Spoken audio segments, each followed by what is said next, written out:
Your house is not an asset.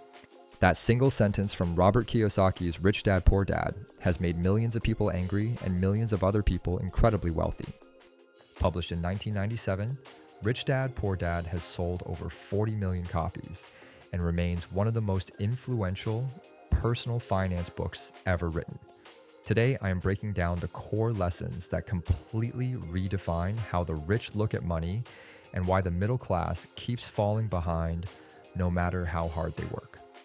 The book is built around a contrast between two father figures. Poor Dad was Kiyosaki's actual father, a highly educated man with a PhD who worked hard his entire life, believed in job security, and said things like, "I can't afford it." Rich Dad was his best friend's father, a man with almost no formal education who built a business empire and said, "How can I afford it?" One phrase shuts down your brain. The other forces it to find a solution.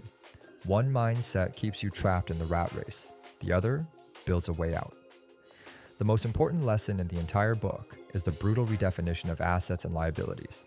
Most people think an asset is something valuable they own. Kiyosaki defines it differently. An asset puts money in your pocket. A liability takes money out of your pocket. That is it. That is the whole definition.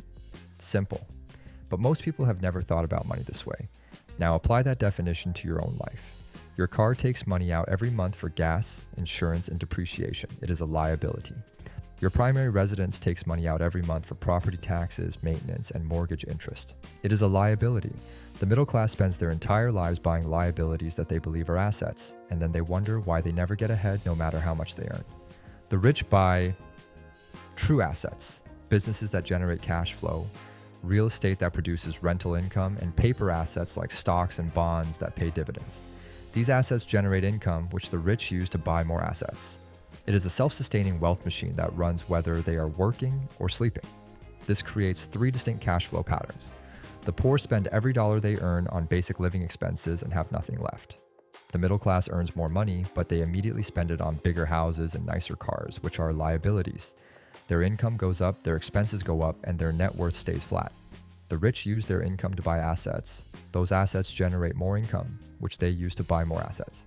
The gap between the rich and everyone else is not income. It is financial intelligence. The final and most controversial lesson is how the rich use corporations to legally reduce their taxes. Employees earn money, pay taxes first, and then live on what is left. Corporations earn money, spend everything they can on legitimate business expenses first, and only pay taxes on what remains. The rich understand this distinction. They build businesses and use pre-tax dollars to pay for cars, travel, meals, and education. The employee pays for all of those same things with after-tax dollars. This is not cheating. It is understanding how the system was designed to work.